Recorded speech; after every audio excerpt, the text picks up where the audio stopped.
Please welcome me in joining Congressman Seth Moulton from Massachusetts. And another round of applause.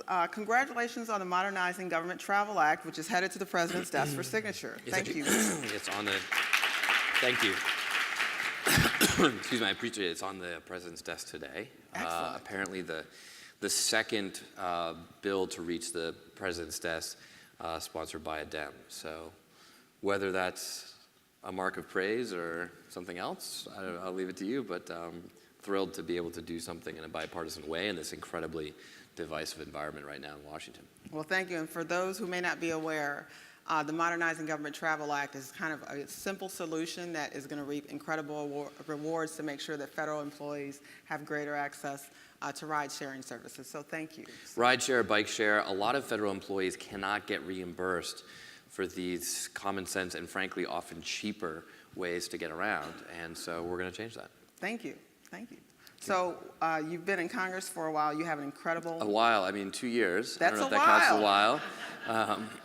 But I'm glad to be here. Yes, and you've been busy, but you have an incredible military career, private sector career, and one of the things that we're excited about is your work with the New Democrat Coalition, which is kind of the tech-focused, tech-savvy group of Democrats, and particularly the Future of Work task force that you co-chair. Can you tell us a little bit about kind of the things that issues you all are focused on there?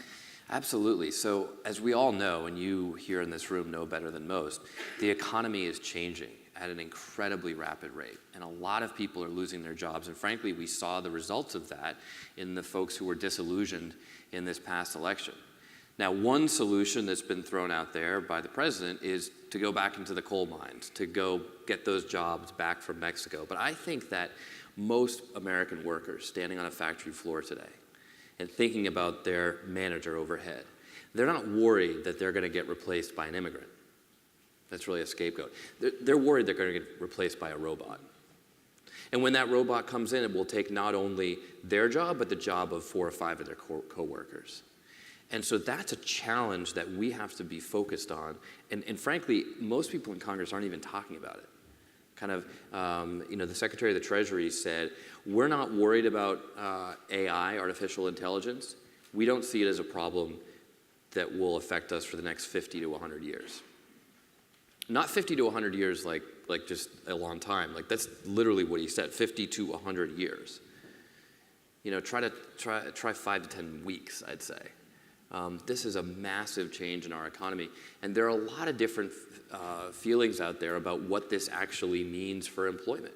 Will there actually be as many jobs when not just low-skilled labor goes away, but high-skilled labor? A lot of lawyers right now are getting automated out of existence. So it's a fascinating, sorry, sir. Surely not you, because you're such a talented lawyer, you can't possibly be replaced by a robot. But some of your less qualified colleagues, no, this is already happening. And law schools actually are supposedly seeing a decline in enrollment, just as some of these new websites and whatnot come online. So a lot of people think that this is actually not the same as some of the the revolutions like the Industrial Revolution that have happened in the past, and I can go into some of the reasons why it may be different. But regardless, when we had those revolutions, it led to some policy changes that helped us as a society adapt to these changing economic conditions that made sure that people weren't completely left out, as a lot of Americans feel left out today. And so that's what we're focused on. Mm-hmm. I'll tell you a quick story. We went to the MIT Media Lab, where there's some researchers that are documenting this, and we saw a fascinating map of the United States, where they put different colors to represent areas that are susceptible to automation and areas that are safe from automation. And the way they got to this is they took every job, a huge number of jobs in the United States, and they categorized each one by the skills required to do the job. So if you're serving burgers at McDonald's, it requires some understanding of math. If you're doing the cash register, it requires some just personability to be able to relate to customers. It requires some hand and arm coordination. They categorized all these things, and then they looked at those individual skills and said which ones are likely to get automated and which ones are not. And then working back to the jobs, they put that data together and aggregated it for every individual job to compare McDonald's cashiers with lawyers to see which ones are more susceptible to automation. And then they plotted where those jobs exist in America geographically.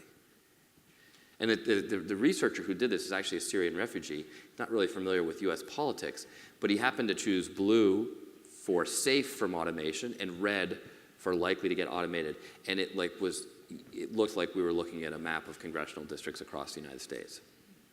So places like Boston, where I'm from, are really blue. They're really safe from automation. We have a lot of biotech. We actually are the home to Amazon Robotics.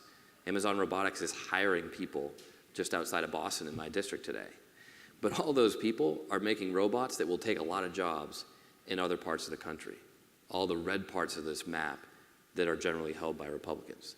So it's a fascinating look at how these changes in the economy are reflected in national politics.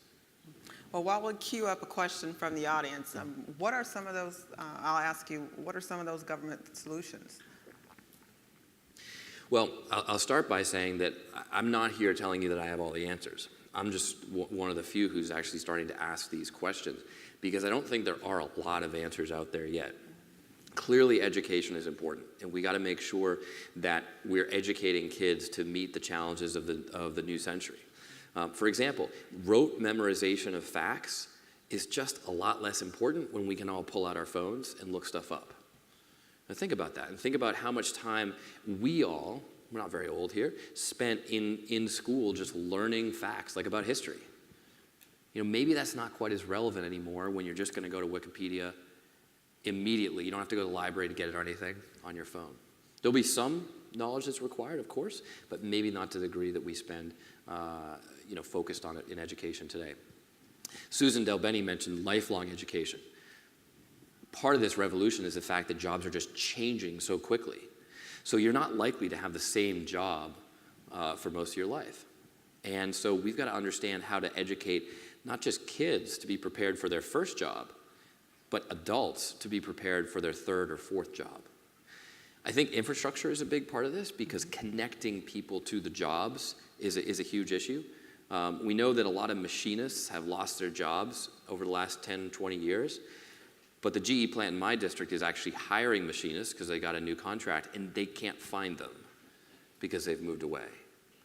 So infrastructure is really important. And actually 21st century infrastructure, not just adding lanes to highways so we still go just as slowly to where we want to go. It's so pathetic in America that we're still doing this, and every other country in the world has high-speed rail. But that's another subject. Then we've got to also talk about how to change the tax code to rightly incentivize the kind of innovation that's going to lead to new jobs. Because I think we can all agree that the new jobs in the new economy are not just going to come from the old economy. And yet a lot of things in the tax code today just favor the old economy. So these are some of the areas that we're looking at. But I'll tell you, it's early. And one of the things that people like you in the room, who are so right on the forefront of changes and trends in technology, you can help with this conversation as we see things evolve over the coming months and years. Thank you. I think we have time for one quick question.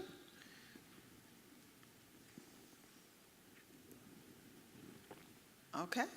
Well, then we'll wrap up then. There's someone right actually. there. Come on, y'all. I'm embarrassed to be the only person asking questions. This isn't a shy crowd. My question for you is, how do we harness the power of the digital universe to promote civic engagements? I'm really worried about that blue and red map. Well, it's a great question, because what the blue and red map highlights is that the divides run deeper than just politics. They're based in how the country is changing, how the economy is changing.